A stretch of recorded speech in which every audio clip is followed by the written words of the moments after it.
We begin tonight with the controversial sudden publication of 31 reports involving the Rochester Police Department and allegations of misconduct. Good evening, I'm Matt Malloy. The Rochester Police Accountability Board releasing those findings even though it has no disciplinary powers. City Hall says those reports should not have been released. We do have team coverage for you this evening. Christian Garzone is standing by with more from the police union. We begin, though, with Natalie Calzatoni and what the PAB and city leaders are saying tonight. Natalie, good evening. Good evening, Matt. Going against the advice of the city's head attorney, the Police Accountability Board publicly released its findings from all of its investigations into alleged officer misconduct.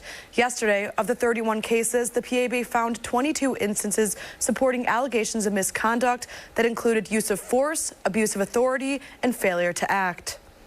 We have a lot of written material on the side. In a media briefing Monday, members of the Police Accountability Board called the release of their findings from more than 30 investigations related to the RPD a significant milestone. Putting these reports out in a redacted form increases our ability to meet that goal and continue in our efforts on many fronts to improve the relationship between our community and the Rochester Police Department. Each report includes a detailed summary of the case findings and the PAB's recommendation on officer discipline. It does not include the names of the individuals involved. The reason for publicizing the reports is not for there to be blowback against any individuals, civilian, police, or otherwise. The City of Rochester says the Civilian Review Board, per its charter, does not have the authority to publish internal investigative reports, and in doing so, redacted or otherwise, violates local law.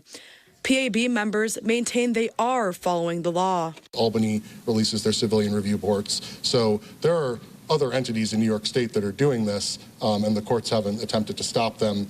Patrick Beeth of the city's Corporation Council wrote a detailed letter to Executive Director Dr. Leslie Myers-Small, saying in part, once a report is published, even in redacted form, it can have lasting impacts on an employee's personal and professional life. The PAB disagrees. Pastor Wanda Wilson, a member of the PAB Alliance, says transparency is key. This board, this agency, and the Alliance want better for the citizens of the community when it comes to community and police relations. And this will not happen if the city of Rochester continues to stand in the way and not let the board and the agency do what they were created to do. I reached out to the RPD and they declined to comment. Along with their findings, the board also included disciplinary recommendations. And we have a link to the most recent reports on 13wham.com. Matt? Natalie, thank you. The Rochester Police Locust Club saying the investigations are incomplete and a danger to officers. 13wham's Christian Garzone met with the police union today and continues our team coverage tonight. Christian, good evening. Good evening, Matt. Members of the union say with the city already lacking adequate funding for schooling, jobs, and other resources, perhaps it's time for the public to rethink the funding and the role of the PAB. There are a bunch of activists who are anti-police, who are looking to jam up police officers. Paul Dondorfer with the Rochester Police Locust Club not mincing words Monday morning on the Police Accountability Board and the investigations they put out to the public on Sunday. While the names in those reports were mostly redacted, it's still an issue.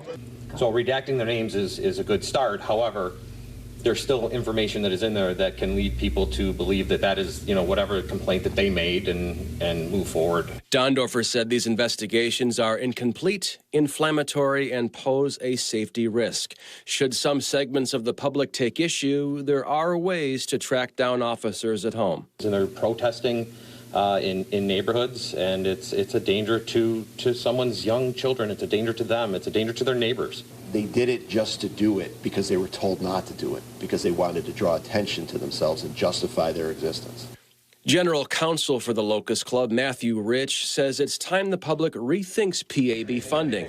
He says money would be better spent elsewhere. The voters are going to have to decide at some point if this is how they want their city government to operate. Rich says the RPD is already down dozens of officers. He says the RPD is in need of additional funding. Who's going to police this city? Who did they expect to provide those vital services to protect these neighborhoods where, unfortunately, the violence and the destruction has been so pervasive? Now it's a ways off, but City Council could decide on the future of the PAB next summer for the following year's budget.